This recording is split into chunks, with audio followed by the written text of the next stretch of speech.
Okay. Hi, everybody. This is the November meeting. Sorry we didn't meet in October. We were just kind of busy and crazy. So I just want to give everybody an update of how we did on our hackathon. Just show you transparency and what we spent our money on. I'm going to share my screen here and hold up here. Share. Okay. Can you guys see my MS hackathon sheet, Excel sheet? Okay. So we originally wanted to raise about $2,000 to $2,500, and we raised that, so that was really good. These are just some of the costs that we spent, and since it's our first one, we really didn't know how much everything was going to cost. We didn't know how many people were going to show up. We just didn't know operationally how much money we need to spend on it. So the majority of our money actually went to food. So that's, if you look here, lunch and snacks and drinks, almost about $700 of it. 58% was just on food for people who were there physically. And we had 22 people RSVP and only like 8 or 10 people showed up. So we had an abundance of food. So we ended up eating food for days and days. So, and we were thinking, and we made it free. And next year, I think things that we're going to do is we're going to actually charge for you to join the hackathon. I mean, I've always really been prideful about, like, we want to give free resources to our community, but we just wasted so much money on food. You know what I mean? So like, even if it's $5 or $10, it will help offset the cost. And I feel like if you're paying to go do something, you'd actually show up to it. Because we had so many, even online, we had 50 plus people RSVP to show up online, and we had maybe not even a third of that show up. So that's just little things. We didn't spend any money on advertising, just a very little minimal amount, like a total of less than $25, 3%. We bought some banners, we did stickers, but overall our budget was under $1,000, which I think was pretty decent for a first time around. And the bottom one right here is donations that we got from people. So like myself or Carolee, we spent some money to help sponsor the hackathon. We bought gift cards. Carolee bought the prizes for the winners. I got the t-shirts. We got our space donated from 1701, which was about $1,200. That was a huge help. Operation Code gave us stickers and t-shirts for about $350. We got a small amount from Eventbrite, and a company that we put on our banner never gave us money for this, so we don't know what happened, but that's something that was my fault that I didn't follow up with. But we got almost close to $2,200 in donations to help us run the hackathon. So if we would have done it, if we didn't get any sponsorship or anybody to help, we probably could have just done it on our own. But going forward, now we know this is just kind of like a ballpark of cost. So next year we want to host it in San Diego, and we want to make it for a whole weekend. We want to book hotel rooms. We want to make it a family event, so you can fly out with your whole family. We'll have workshop for children. We're going to see if we could get sponsorships through the USO and through different companies, but that's a goal that we want to try to do for next year around the same time, September, October-ish. So hopefully before the holiday season and after summer. So that's that. Do you guys have any questions about our hackathon?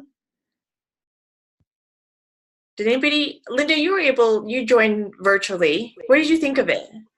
Yeah, I did the virtual code along.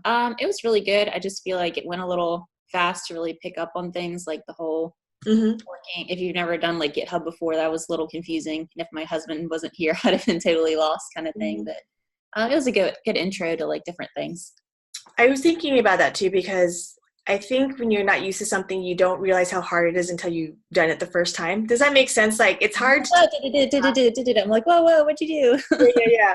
So next year, what we're going to do is we're going to have a setup day. Like, we're going to come home, I think almost, I don't know, we'll have to read, but we have to make it more beginner friendly. Like, you really have to break it down and like help people and go a lot slower. So That's why we want to make it into a 2-day, like, do your setup and learn the basic things, and then the next day actually do the project and kind of go through it, maybe do some more exercises. And if you're at the physical location, you can go into a team, and if you're online, we could do a team as well. So I think that's where I got confused, because I didn't realize that, online was strictly the code along, and maybe it's just, maybe it was just me. Maybe I skim a lot, so maybe I missed that.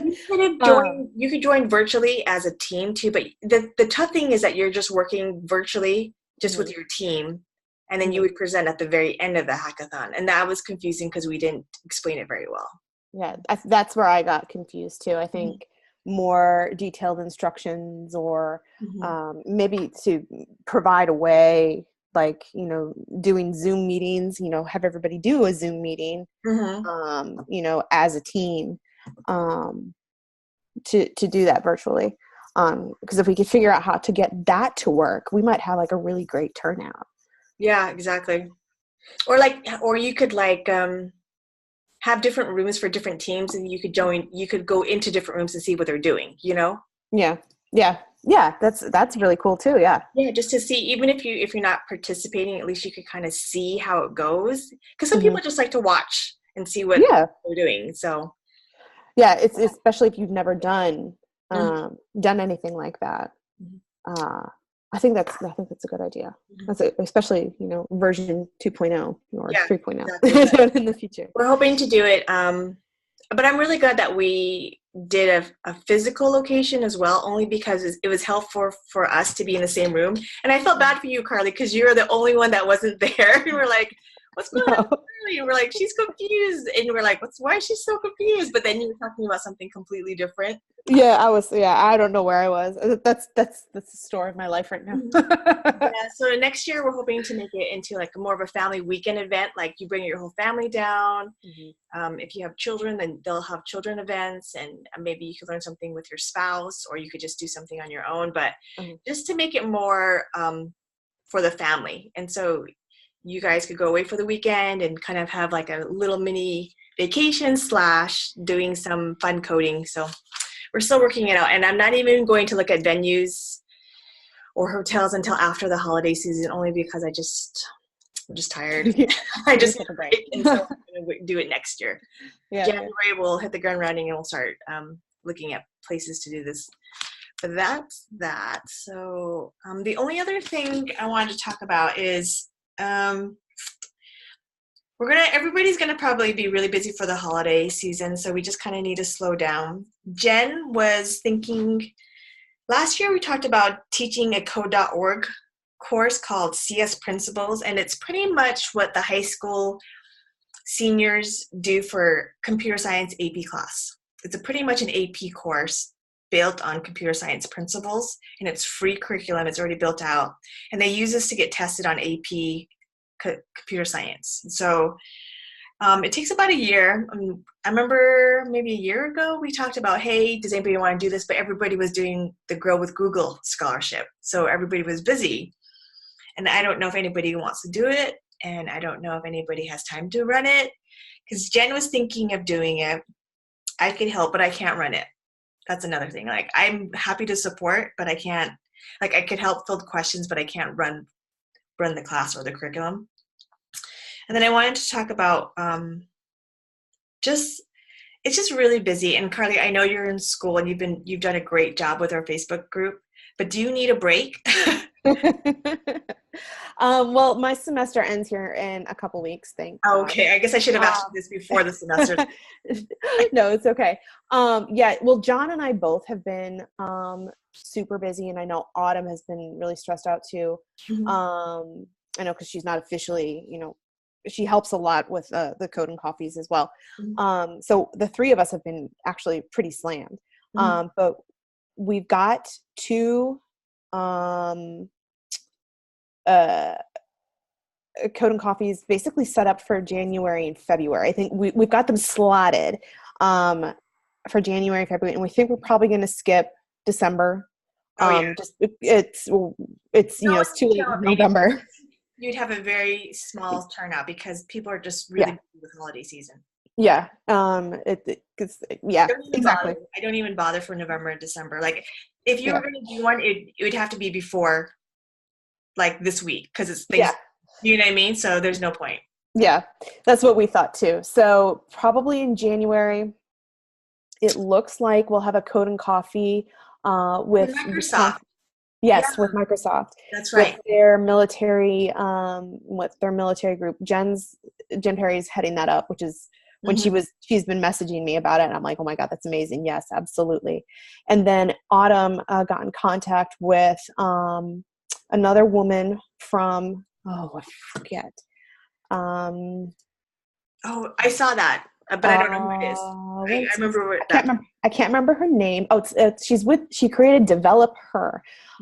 So it's a group. It's designed for women to help increase their, learn how to increase their salary and do some, promote themselves in the tech industry, which is really great. As soon as I read up on her, I was like, yes, absolutely. That would be a great, I think it should be great to have. So we have 2 planned, and I'll moderate and just get it started and then let them go. But that's going to be January and February most likely. So that's that plan. That works too. Yep. Oh, and I would like to do, I don't know if this is on your list. We need to get another fundraiser going. We got to get the sweatshirts. I want to do a sweatshirt. Okay. Order. So there's this thing called Giving Tuesday, which we're probably not going to do, only because I don't know. Like I helped Operation Code do their Giving Tuesday last year, but it's every single nonprofit organization asking for donations on Giving Tuesday, like literally every single nonprofit, and I feel like you kind of get bombarded. Yeah. At the end of the year, and it's like, okay, and I usually donate to a lot of different causes, but I get, you just get overwhelmed. You're like, okay, didn't I just donate to you guys, or didn't I just donate to someone else? And so am I going to donate to someone? You know what I mean? Like it just gets, okay. I know. I'd like to look at that baby. We interrupt this meeting for a very important cuteness. I was trying to sneak in one last nap before bedtime, but he woke up. Oh, hi, buddy. There's people. Mommy, there's people. What's going on here? I'll keep him entertained. So instead of doing Giving Tuesday, I like the campaign to do sweatshirts better, because I feel like you actually get, not that you shouldn't just donate money to help people, but it's nice to like get something to wear. Do you know what I mean? Yes. So, yeah, and I was really pleased with the shirts. I wear them all the time. They're super comfy and they wash extremely well. So I was asking Autumn back, we were chatting back and forth about doing a design for the sweatshirt. But she's been stressed out too. So I have an idea for a design. I think just basic logo, but like a full circle, so we can talk about it later. Or maybe get some ideas. Absolutely. Do you want to make it into a holiday season? Yeah. Or do you want to just make it another MilSpouse Coders branded, or a programmer pun joke? What were you thinking? I was thinking just the MilSpouse Coders. Okay. Just cool. the circle logo with white center. Every year. You could wear it, and that's Yeah. Okay. And we can still do one of the other, the pun shirts or something like that. We can put that out there. Okay. It doesn't hurt. If 5 order, it's no big deal. So that's what's really cool is that 5 and you get an order. So I know I'd wear a sweatshirt all the time now. Well, for the next 7 months, I'll be wearing sweatshirts. So yeah, absolutely. I know, right? Why I moved to New York? A little bit different in San Diego, but I still wear one in the mornings when it's cool. But let's do it. Let's run this t-shirt campaign. Do we want to try to launch it like we did last time? At the beginning of December? End of November we were trying to hit the 2 pay periods, remember? Yeah. The 15th and the 30th. Do you want to start it on the 30th and end it on the 15th? Yeah, well, if you did that, then you would definitely hit 2 pay periods. So it goes for a little over 2 weeks? Yeah. Okay, so let's do that. It's really good for Christmas presents too. So tell your husband or tell your spouse, order this from me. I want this for Christmas. Okay, let's plan on launching it November like 29th, you know what I mean? Till Yeah. December 15th. Because the paychecks always come in a day or two early. So yeah, we'll do that, and we'll do sweatshirts. Okay. That's simple. I don't know if we want to have a December meeting. I'll run a poll and ask everybody in the chapter leader meeting later about it. Okay. But this is just kind of like just checking in with everybody and see how everybody's doing. But it's just the three of us. So Linda, how's it going? Yeah, it's going good. I guess I'm a little out of the loop on some things. Like Mercedes said something about working on the website and like the Facebook. Oh yeah. Okay. You guys need help with anything, or now that this is a really good opportunity. If I will update the website when there's something like I have to do something, I'll put it up. But I just don't have the time either, you know, because I'm usually, when I'm not working, then I have on my days off, I do meetings with different organizations to help us get money or get scholarships. So there's a couple of job postings. One is in Chicago, and I actually get emails. I think I already posted it, but they're looking for WordPress developers, and that's something that I used to do, but I don't enjoy doing it. So I will try to give it to other people.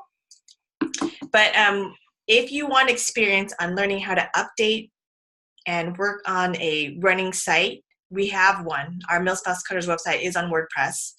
So if you are interested in learning or developing or both and help maintaining, John does events for our page. So if you were to do a coffee and code and you want it published on our website, tell John or post it in the chapter leader meetings, like who does the events update on our website? And then John will be like, that's me, send me your info and I'll put it up on the website. Or if you want to learn how to do it, then you can do it yourself. So are you interested in, Mercedes wanted to learn too, and she's in Point Loma, she's in San Diego with me. So I was going to meet up with her and teach her how to do it. But, yeah, are you interested in learning WordPress? Yeah. I started like a HTML, CSS class, but haven't gotten very far. But yeah, you know, I could learn it. Okay. I wonder if we can. How would I do this? Have you ever published a WordPress blog? Have you ever done that? No, but I mean, I can look up courses on how to do it before I, you know, with the website. So I remember one time I applied for a job, and it says need WordPress experience required. I'm like, okay, so I just did a WordPress blog, just a personal one, and I said, okay, I've published a WordPress blog. I know how to use the CMS and the dashboard. So, and I already knew, like, I have extensive HTML and CSS knowledge, so I'm like, I could, you know, I'm pretty sure if push come to shove, I could just do it by scratch, you know, like instead of using their dashboard, I could go in and hand type code if need be. And I've done that before because I'm just like, I don't know how to use this WordPress plugin. I'm just going to just start from scratch and it still works. You know what I mean? So it's not the best way to do it, but it still will work. But I recommend you try to publish a WordPress, just a personal blog on WordPress, and it's free. You know, you could use your name. You could just make up a lifestyle blog. You could make up one dedicated to your cute little baby. You know, like just literally anything you want, and just play around with the dashboard and learn how to add pages, learn how to make the links and everything. And then if it's something that you still feel like, yeah, I could do this, I want to do this, then we can transition you over to our website and you could update specific things. And that's a really good resume builder, saying that you update a nonprofit website. You know what I mean? That you help maintain it, you write code, or, you know what I mean? Whatever you want to put that you have experience with, because WordPress is very popular. I just don't like that platform. It's not my cup of tea, but so I actually get a lot of job offers to do WordPress, but I won't take any more WordPress work. But I do it for our website because Carolee was nice enough to dedicate her time and energy to do it. And I don't want to dog on WordPress because it's a very easy and quick way to get many people to work on a website without stepping on each other's toes and not using GitHub. You know what I mean? Like, there's a lot of benefits to it.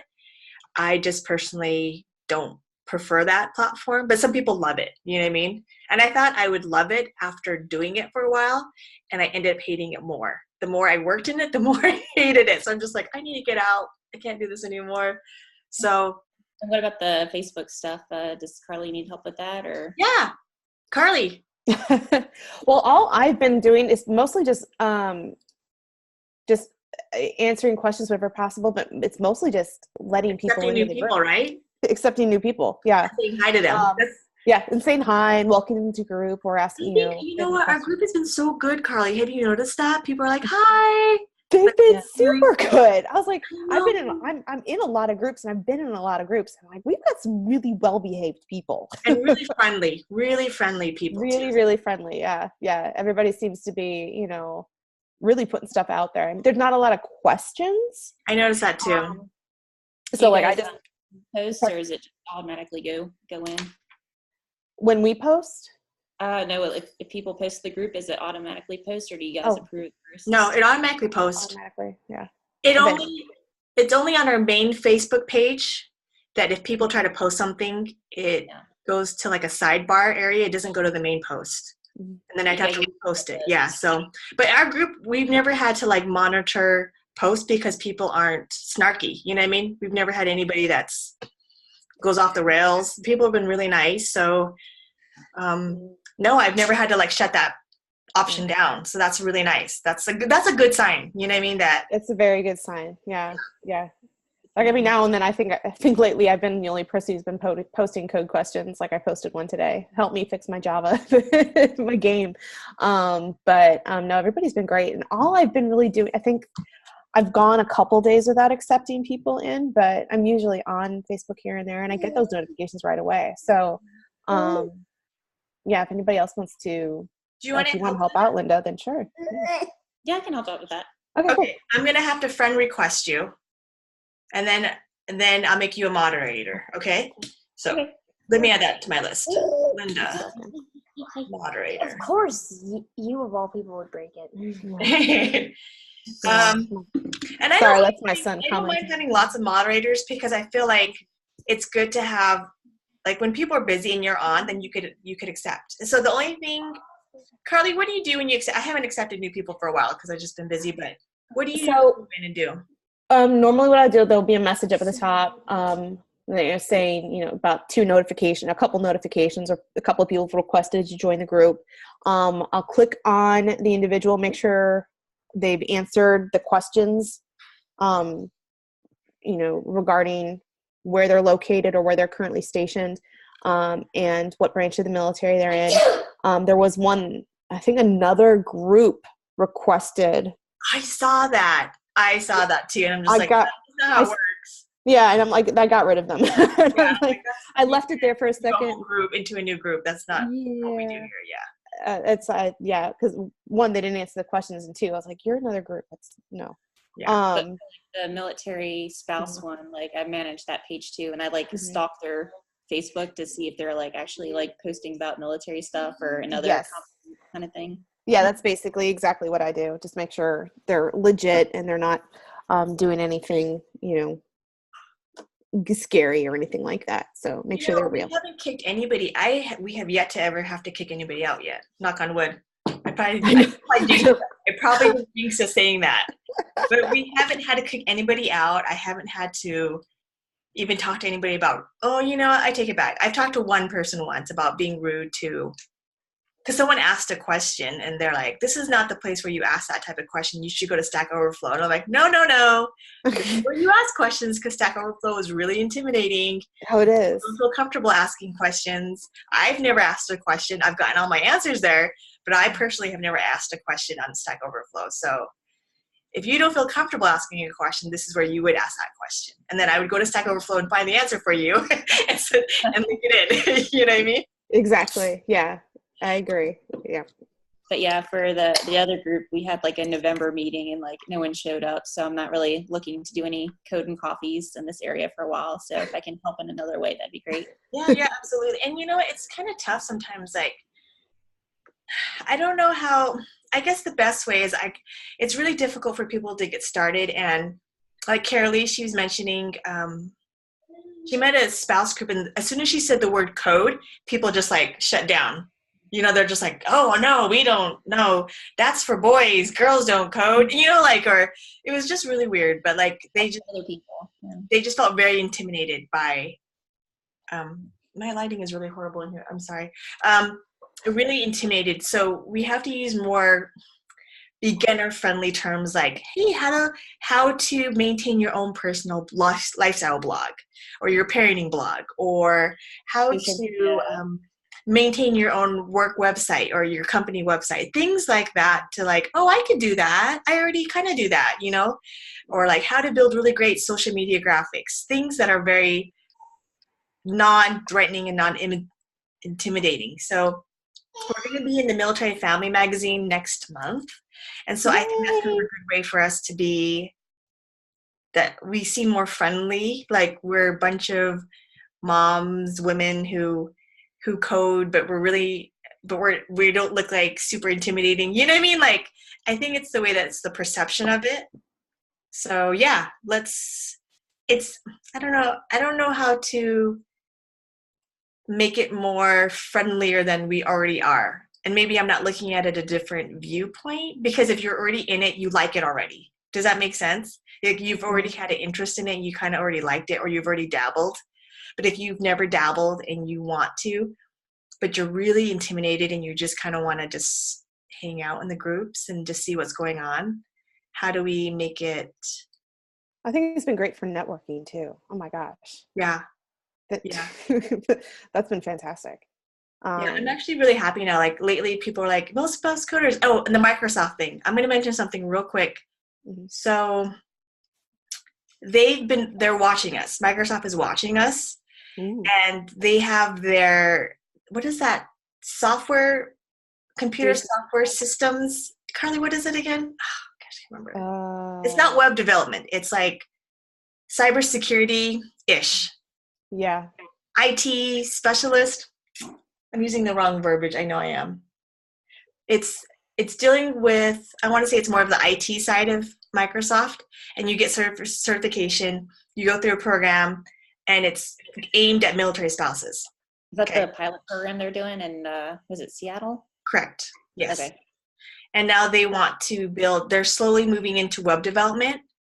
And they're kind of talking, they've talked to Jen, they've talked to Carolee. So they know about us, and we asked them to sponsor our hackathon, and they said no because they wanted to know if we were legitimate. I'm like, no, you have to do your due diligence. You have to know if we're really actually going to go do something and, you know, use the resources properly. But Daniel from Veterinar, the mentor thing that I just posted the other day, he's helping Microsoft build the platform for military spouses in their next beta program. Mm. So it's so funny, like all these people we're talking to are getting connected to Microsoft, and they're like, oh, Male Spouse Coders, we're helping sponsor something with them, and we're doing something with them. And so we're getting known, but I'm telling everybody, like, if you need Male Spouse Coders, we have male spouses who want to learn how to code. Mm-hmm. Go to our group, because we have it. I feel like we have a good enough number of people where we'd be a perfect beta testing. Oh yeah. We're all remote, we're all spouses, we already have some type of background, or we're very interested in it. So we're trying to like get a lot of word to mouth, and we're already popping up on different radars for them. So I'm hoping, because everybody I talk to, and they're like, oh, I have a Microsoft, they're doing a Male Spouse thing. And I'm like, yes, I know, tell them that we want to be part of it. So that's something that I'm hoping down the pipeline that we get invited to do. You know what I mean? Awesome. Mm-hmm. Do you guys have anything else you want to talk about? I don't know. Should we have a December meeting? I'll put it in the channel, see if anybody wants to do it. I think you've covered the things I want to discuss, which was the upcoming Coffee and Code, and then sweatshirts. Mm-hmm. And that first January one is a Microsoft speaker too. So yeah, which is great. Started off. Mm-hmm. Yeah, I know. Did we ever? I know you and I had discussed putting in more files regarding. I think stuff like boot camps to look at, free online things, good resources. Creating a resource. Yeah, like a resource center. That way, because I've noticed we tend to post and repost. Yes, you know, certain things. I think that would be really handy. Would be a lot easier on some of those who just join in. They have access to things instead of I know how it is after you just join a group. You really don't want to speak up, say, "Hey, what's this? How do I do this?" Mm-hmm. I think just having that resource there would be, it'd be great for for a lot of people. I think in one of the files I added our training pass, but I think that's the only thing that's in there. But yeah, we should try to see that. Yeah, develop that out. Yeah, I think there's a lot of ways we could go with that. Even if you we develop it, for the study group page, or maybe you link it to the web page somehow. I don't know. Well, I usually try to link everything to our GitHub repo because that's just a one source and it's easier to maintain. And then when people add to it, you could get you're contributing to open source. That's right. So I know, but for a lot of people who are new, who've never done GitHub, that's really seriously intimidating. So like if I posted a GitHub link to our training resources and you look at it, does it just look like jibber jabbish? Does it look like confusing? Do you know what I mean? I don't think it's as user friendly, especially to the newbie. Uh-huh. See, I was doing things in our I have a Dropbox too, right? And so but then I have to maintain two different things. Right. And then I have to update both. You know what I mean? Right. Do you want to just I was just trying to update GitHub because it's easier for me to update GitHub. I mean, and the thing is, not everybody has access to Dropbox. I don't know. I had to think about this. So we could create PDF files, but it's hard to maintain because if you change something and it's outdated, you have to change your documents, convert it to PDF, upload it to Facebook. But with GitHub, you update it once and you send the link and then everybody's got it. You know what I mean? So I don't know. Resource. So what's the first resource you'd want to add, Carly? Like the number one thing people would want to know. Well, like for me, the main resource that I used right off the bat was Udacity. Mm-hmm. And as scary as, in terms of, a source for learning. Mm-hmm. And then, and we can add that to the website too, though. I mean, if you want, we can add that as a link as really great resources that we all use and like. Mm-hmm. Yeah, kind of like, when you go into Barnes & Noble and they've got staff picks. Oh, staff recommended courses. Yes. I like that. There we go. Do that on the website. Yeah, I could do something like that. Staff recommended courses. I mean, or even, how to get around Stack Overflow, or I'd really like to see, some really good information on GitHub. Because there are some good step-by-steps out there, but they're so hard to find. Jen she's been accepted as a GitHub a GitHub liaison, a GitHub teacher. Mm-hmm. So she got into a GitHub program where she can teach GitHub, I think. Oh, that's cool. Yeah, you have to get more information from her, but she was thinking of doing a GitHub series. Yeah, I think that's a good idea. Yeah.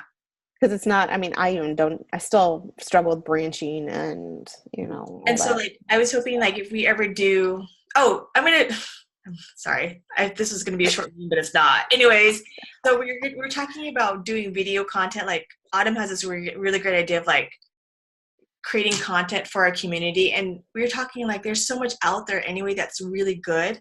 You're right, we should just recommend really great resources. Mm-hmm. However, if we created content, you could link that to your LinkedIn resume. You can add that to your own portfolio. And we were talking about, if you did a GitHub series or you're teaching something, if we could come together for a week and you record everything for during a week period, and then you schedule everything out for the next year. Oh, yeah. You do that once a year. You create your content, you film your content, and then you post it out for the rest of the year or for a quarter or 6 months. Do you know what I mean? Yep. And we're talking Carly knows how to edit, you know what I mean? And it'd be great. It'd be geared for beginners. But that's just an idea Autumn had that we need to like look about how we do something like that. Yeah, that's going to take some planning. That's a totally different animal. Yeah. Yeah, it's a beast. Yeah. But no, I know that's how it's done. A lot of the company I used to work for in terms of ads and stuff like that, they would plan that out way ahead, a month or two in advance, where ads would run and stuff would just pop up, but that's been planned. So that's definitely a good idea. Could we create like a beginner project or hackathon thing where, you learn how to use GitHub by like adding your name to a list and like where you're from, or something. That's a great idea. Yeah, you could totally do that. And so you would you could fork the repo, you could bring it down to your local machine, you could change the file, you could push it back up, you could submit a pull request. The admins of the project could be like the three of us, and then we accept, and then you're added into the repo, and you're permanently there. Yeah, that's a fun idea. Operation Code used to do that. They used to do that as a beginning GitHub. But yeah, we could. That'd actually be a really good code and coffee one. Like just doing a video on how it worked, and then giving them that exercise to do it, right? And we could do different exercises each month. Like, okay, this is our monthly GitHub exercise. Like this month we're doing your name and location. Next month we're gonna do your favorite ice cream flavor, or your wish list vacation, your dream vacation. Like if you your goals or what you're working on, or something. Yeah. So that'd be kind of a good way to like get you adding to an open source contribution every month. That's a really good idea. That is a great idea. Will you not let us forget about it? Somebody write it down. It tracks your usage on GitHub, so it's important to like get the bars up if like companies are looking at your GitHub profile. Yeah, I go in spurts. Like sometimes I don't code for months and months, and then I'm just like, and then I get on a kick on like, I want to do something a little bit every day for a week or two, then I stop. And then I'm like, I should probably go out and do something else. So GitHub, what would we call this? GitHub, learn and do GitHub, or GitHub. I feel like class participation. Get your participation points. I don't know. GitHub is really hard. It's really, really hard to like. I did a Udacity course on it, and it helped a lot because I was completely lost before. Mm-hmm. But like after you get it, you understand it. But when you don't, you just really don't. And you just, it's super confusing. Yeah, I remember it was really confusing for me too. Yeah, my husband had me download GitKraken, and that like helped me a lot. It's like, I see what's going on. Yeah. So, do you want to run with that, Linda? Do you want to take care of that? Yeah. What time frame are you looking at to get it done? It's whatever works for you. This is the thing with us. Like, we understand you have a little baby, you got things going on, you have the holiday season. And I don't even want to say that, don't even start this project now. I mean, think about it and like outline what you think you want to do and then present it in our January meeting for maybe a February. Does that make sense? Yeah, that's fine. That should give you plenty of time to kind of think about it. But yeah, don't even do anything now. I mean, if you have time, great. But if don't do anything now. Like, I'm not doing anything now. So January, I think that's a good kind of like, hey, I put something together where you guys help me run through this exercise. So like, if we do a copy and code and we have 10 of us, like, Linda's on line 1, Carly's on line 2, Tuan's on line 3. And it shows like, put your number down and your name and how to pull and how it works. So just an exercise. Yeah. That's a great idea. Yep. That's a great idea. Okay. So we got sweatshirts. Mm-hmm. We've got working on the Git thing. And then the website. But we don't really need anything updated right now, but later on, definitely next year. And then that's it. And then we're just going to take it easy for the holidays and ramp up again next year. Sounds good. Sounds good, guys. Do you guys want to add anything else before we call it a night? No, ma'am. Hopefully I'm going to have to get a new computer because it's clear my camera's not working. It's so sad. I can't do coffee and codes without a camera. Oh yeah, that's right. That's right. You can put a funny avatar, but that's not. I mean, that one of me in thought, you know. Yeah, you're just like, Okay, you guys have a good night. I'm gonna see if we want to do a December meeting. We might skip it. We'll see how everybody is, and then I'll talk to you guys later. Just Awesome. send me a message. You know I answer. So Yes, you do.